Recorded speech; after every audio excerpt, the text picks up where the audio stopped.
नाज़रीन ब्रेक के बाद एक दफ़ा फिर आपको खुशामदीद कहते हैं। मैं शेख साहब के पास जाऊंगा। शेख साहब, आपको क्या लगता है ये जो शहबाज शरीफ साहब ने बयान दे दिया ये नैब चेयरमैन की अपॉइंटमेंट के ऊपर, उन्होंने कहा जी लॉन्ग मार्च होगा, एक दफ़ा नहीं कहा 4 दफ़ा कहा, और आज चौधरी निसार साहब ने भी कहा जी ये मामला बड़ा दूर तक जाएगा। उन्होंने ये भी कह दिया कि हमारे पास इन हाउस तब्दीली के ऑप्शन मौजूद हैं, मिड टर्म के मौजूद हैं, पंजाब गवर्नमेंट भी कुर्बान करनी पड़ी तो कर देंगे।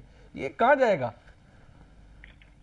देखें, अगर शहबाज शरीफ साहब ये कहते कि मैं यूसुफ रजा गिलानी की करप्शन के खिलाफ लॉन्ग मार्च करने लगा हूं, महंगाई के खिलाफ करने लगा हूं, प्राइवेट रेंटल प्लॉट के खिलाफ करने लगा हूं, स्टील मिल की चोरी के खिलाफ करने लगा हूं, पास्को की चोरी के खिलाफ करने लगा हूं, ओजीडीसी में अपॉइंटमेंट के खिलाफ करने लगा हूं, टीसीपी के खिलाफ, लोग कीड़ियों की तरह निकले क्योंकि लोग तंग बैठे हैं। लोग आवाज, कोई ऐसी आवाज को सुनना चाहते हैं कि ये लोग निकलें। नैब के चेयरमैन 0.001% लोगों का केस लगता है। ये बड़े लोगों के चौंचले हैं जो माल बनाते हैं, खाते हैं, लूटते हैं, बाहर ले जाते हैं, फिर ये चाहते हैं कि हर दौर का अपना नैब का चेयरमैन हो। अच्छा, सेठी साहब के पास तो ये इशू कोई लॉन्ग मार्च का मैं नहीं समझता कि अच्छा ठीक है, नून के अलावा लोग, एन के अलावा कोई लोग निकलेंगे। हाँ, अगर शहबाज शरीफ कहे कि करप्शन के खिलाफ निकलना है, अगर शहबाज शरीफ कहे कि मैं निकल रहा हूं लाहौर से, तो लोग निकलेंगे। लेकिन मैं नहीं समझता कि ऐसे इशू की तरफ जा रहे हैं जिसमें अवाम का कोई इंटरेस्ट नहीं है, क्योंकि अवाम समझते हैं यहां चोर और चौकीदार दोनों मिले हुए हैं। और ये देखें, दोनों पार्टियां, बड़ी पार्टियां एंजॉय कर रही हैं पंजाब में भी। अच्छा ठीक है शेख साहब, मैं सेठी साहब के पास, सेठी साहब को शामिल करते हैं। सेठी साहब, आपने शेख साहब की बात सुनी, वो कहते हैं सिर्फ फोके फायर हैं, कुछ भी नहीं है, एक बंदा बाहर नहीं निकलेगा, और असल बात जो है वो करप्शन की है। लेकिन यहाँ पर इंपॉर्टेंट बात ये है कि आपको क्या लगता है कि ये शेख साहब ने तो कहा जी कि बड़ी इंपॉर्टेंट इंटेलिजेंट मूव थी, ये दीदार साहब के बारे ये अपॉइंटमेंट जो थी ये कितनी की इंटेलिजेंट मूव थी? देखिए, अब दो सवाल खड़े हो गए। आपने पहले तो शेख साहब ने जो रिमार्क किया उसके ऊपर मैं थोड़ा सी बात कर लूं। जरूर। ये बिल्कुल फूका फायर है, ये इसमें कोई जान नहीं है जो शहबाज शरीफ साहब ने बात कही है। मैं समझता हूं कि पंजाब हुकूमत की कारकर्दगी भी कोई इतनी बेहतर नहीं कि आप लोग शहबाज शरीफ साहब की कॉल के ऊपर बाहर निकल आए, और वो जमाने और थे, और इस वक्त तो वकला और पुलिस का भी एक प्रॉब्लम चल रहा है, और कोई ऐसा कैटलिस्ट भी नहीं है, कोई ऐसी चीज नहीं है जिसके साथ छोटी सी एक स्पार्क के ऊपर कोई आग लग सके। तो ये बिल्कुल, जैसे कहते हैं ना, ये बिल्कुल फजूल बात है, ये इसमें कोई जान नहीं है। दूसरी बात, शेख साहब ने की करप्शन सब जगह पे है इस वक्त, और लोग आए हुए हैं, इसमें कोई शक नहीं है। मगर मैं समझता हूँ लोग इतने पिसे हुए हैं, दबे हुए हैं और इतने मायूस हैं कि शायद आज वो, अगर शहबाज शरीफ जैसा शख्स भी करप्शन के ऊपर को बात करे और उसके ऊपर लॉन्ग मार्च करना चाहे, तो फिर भी लोग नहीं निकलेंगे। वो कहेंगे अपने घर में तो देखें आप किस किस्म की हुकूमत चला रहे हैं। तो लॉन्ग मार्च इस वक्त कोई नहीं होनी, किसी सूरत हाल में नहीं होनी। अब आप आइए इसकी बात, जस्टिस दीदार शाह साहब की बात। अर्ज ये है कि वो तो कुछ, अब मैंने पढ़ा है कि अखबारों में मजमून भी शाया हो गए हैं कि एक जमाना था जब मियां नवाज शरीफ साहब के खिलाफ केस हो रहा था टेररिस्ट कोर्ट में, और high court, Sindh high court में अपील थी, और फिर ये सिंध हाई कोर्ट में भी गए, और उस वक्त ये चीफ जस्टिस थे सिंध हाई कोर्ट के 2000 में। और उस वक्त तो मेरा ख्याल है कि मियां साहब और उनके जो वकला थे वो बड़े खुश थे इनके साथ, और इनकी तारीफ भी की, और ये अब ये बातें बाहर आ भी गई हैं।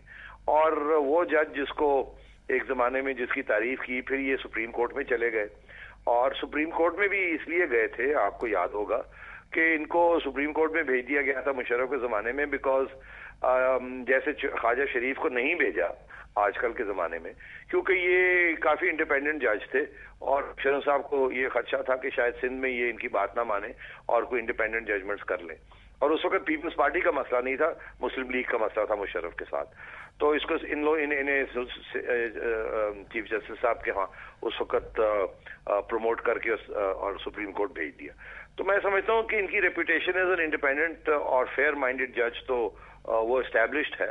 हाँ, इसमें कोई शक नहीं है कि इनकी सिंपथीज जो हैं वो, क्योंकि ये 2 दफा सिंध असेंबली में पीपल्स पार्टी के टिकट पे आए, तो और सिंध के हैं, तो इनकी सिंपथीज तो होंगी वहां, मगर इनके ऊपर किसी किस्म का दाग नहीं लगा। और एक जमाने में मियां साहब भी इनकी तारीफ करते थे। अच्छा, थोड़ा सा सेठी साहब आगे चलते हैं। एक तो ये इशू हो गया नैब चेयरमैन की अपॉइंटमेंट का, उस पर आपका कमेंट भी आ गया। अब आप इसको क्या कहते हैं कि गवर्नमेंट जब टाइम मांगती है जी, कमाल असफर साहब का नोटिफिकेशन होता है, वो 22 सितंबर से से लेकर 10 अक्टूबर तक वैसे छुट्टियों पर थे। 6 अक्टूबर को उनका नोटिफिकेशन होता है एक डेट में। कल इनफैक्ट अगर देखा जाए, कहा जाता है जी उनको बना दिया जाता है प्राइम मिनिस्टर का एडवाइजर ऑन एनडीएमए इश्यूज। तो ये किस तरह की मूवमेंट है? आज तो सुप्रीम कोर्ट ने रिजेक्ट कर दिया और अब 13 को रिव्यू पिटिशन है। आपको क्या लगता है कि अब जो जितने लीगल एक्सपर्ट थे आज, वो ये कह रहे थे हुकूमत के लिए ऑप्शंस जो हैं वो अब बहुत कम हो गई हैं? ठीक कहते हैं। हुकूमत की ये डिलेइंग टैक्टिक्स थे। पहले आपको याद होगा उन्होंने 15 दिन की मोहलत मांगी। क्यों? उस वक्त ये कहा गया था कि कमाल असफर हमारी आके रिव्यू पिटिशन को डिफेंड करेंगे और वो मुल्क से बाहर है और वो 12 तारीख के बाद नहीं आ सकते। तो फिर इसलिए ये कहा गया था, आपको याद होगा। बिल्कुल। और इसलिए फिर जजेस ने कहा कि अच्छा 12 नहीं, 12 ठीक दिन नहीं है, 13 को हम कर लेते हैं। अब वो 12 तारीख को आके कहना कि इनको हमने एडवाइजर बना दिए और अब हमें और मोहलत चाहिए, ये बड़ी क्लियर कट मैलाफाइडी है। ये नीयत ठीक नहीं और नजर आ रहा है और गवर्नमेंट डिले करना चाह रही है। और मैं जैसे कह रहा था, ये बिल्कुल इससे वाजे हो चुका है कि गवर्नमेंट की पॉलिटिकल स्ट्रेटजी यही है कि डिले करो हर जगह पे। और अब आप देखिए हर चीज के ऊपर वो रिव्यू पिटिशन ठोक रहे हैं।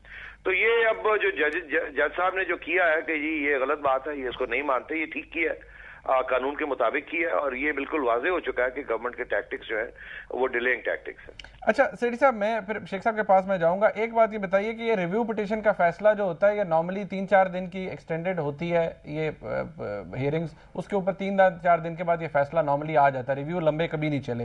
तो आपको क्या लगता है, रिव्यू आ गया और वो अपहोल्ड कर लिया सुप्रीम कोर्ट ने अपना पुराना डिसीजन, फिर गवर्नमेंट के पास कोई ऑप्शन नहीं है, वो तो कहेंगे जी लेटर एंड स्पिरिट में करें, अब आपके पास कोई ऑप्शन नहीं है, क्या ये लिखेंगे खत? फिर नहीं यार, नहीं ऑप्शंस बड़ी होती हैं। फिर किसी को लगा देंगे, फिर वो 2 दिन के बाद भाग जाएगा, फिर किसी और को लगा देंगे, सुप्रीम कोर्ट नाराज होगा, फिर कुछ ना कुछ ये चलता रहेगा। ये मामला बहुत, आपने देखा मुनीब के आम केस के अंदर 20-20 साल केसेस चलते हैं इस मुल्क में।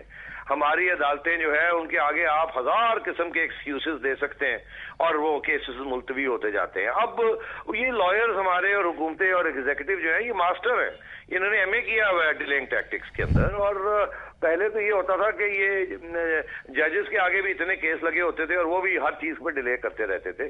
तो ये डिलेइंग टैक्टिक्स जो है ये किस हद तक कामयाब रहेंगे। मगर वो जो दूसरी बात है कि क्लैश जो है वो चलता रहेगा, किसी स्टेज पे हेड ऑन भी हो सकता है। अच्छा शेख साहब, आप क्या समझते हैं कि ये जो जिस तरह से दरखास्त दी गई, रिजेक्ट हो गई, या परसों रिव्यू पिटिशन सुनी जाएगी, शेठी साहब कहते हैं कि एक्सक्यूजेस ये देंगे, कुछ नए चलते रहेंगे, किसी स्टेज पे शायद हेड ऑन हो जाए, आपको क्या लगता है कि कोई मिडिल ग्राउंड रहेगा बीच में या खत्म हो जाएगा और कोई शो डाउन हो जाएगा बीच में? मेरा ख्याल है कि अब इनको फैसले देने हैं जुडिशरी ने, और रिव्यू पिटिशन का भी कुछ नहीं बनना, पता नहीं लीगली इस पे दे भी सकते हैं सुप्रीम कोर्ट के फैसले के बाद। मैं नजम सेठी साहब जितना लीगल एक्सपर्ट नहीं हूं, लेकिन एक बात कहना चाहता हूं कि इनको दरखास्त देनी पड़ेगी स्विस एम्बेसी में, स्विस गवर्नमेंट में, और बेशक उस दरखास्त का कुछ ना बने और बाज लोगों को इन्हें जान छुड़ानी पड़ेगी। और मेरा ख्याल है इसका प्रोसेस इन्होंने आज वियतनाम से शुरू कर दिया है। अच्छा, क्योंकि इस हुकूमत में पीपल्स पार्टी की मौजूदा रजीम में मैंने ये बात देखी है कि ये डटते हैं, लड़ते हैं, लेकिन जब कोई ऐसा वक्त आता है तो पीछे भी हटते हैं, रिट्रीट भी करते हैं। मेरे ख्याल में इन दी एंड ये कहेंगे कि हम लिख रहे हैं खत, और जो नैबज़दा लोग हैं, 2 हैं 4 हैं, 2-4 वज़रा हैं, 2-4 अगर ब्यूरोक्रेट्स हैं, उनसे ये पीछे हटेंगे और वो कोई भी बहाना बनाया जा सकता है इकोनॉमिक क्राइसिस का, बेल्ट टाइटिंग का, या सेहत की खराबी का, और वो खुद ही कहें कि जी हम काफी हो गया, इनफ इज इनफ। लेकिन मैं इन 2 महीनों में जुडिशरी के फैसले देख रहा हूं, और ये मैं बहुत पहले से कह रहा हूं कि अक्टूबर-नवंबर में जुडिशरी के फैसले होंगे। लोग थक गए हैं, वरना जुडिशरी अपना इमेज खो बैठेगी। अच्छा शेख साहब, यहाँ पर ब्रेक का वक्त आ गया है। मैं सेठी साहब से कमेंट लेना चाहूंगा, क्योंकि बड़ी आपने इंपॉर्टेंट बात की है कि अब इसके ऊपर जो कमेंट है सेठी साहब का वो बड़ा जरूरी हो गया है। आपने कहा कि फैसले आएंगे, हुकूमत से लोगों को फारग किया जाएगा, इसका इशारा भी सेठी साहब अपने पिछले प्रोग्राम्स में कर चुके हैं। तो नाज़रीन, यहाँ पर एक ब्रेक लेते हैं। ब्रेक के बाद जब आएंगे तो शेख साहब की बात में, उनके आर्गूमेंट में कितना वजन है, सेठी साहब से पूछेंगे। हमारे साथ रहिएगा।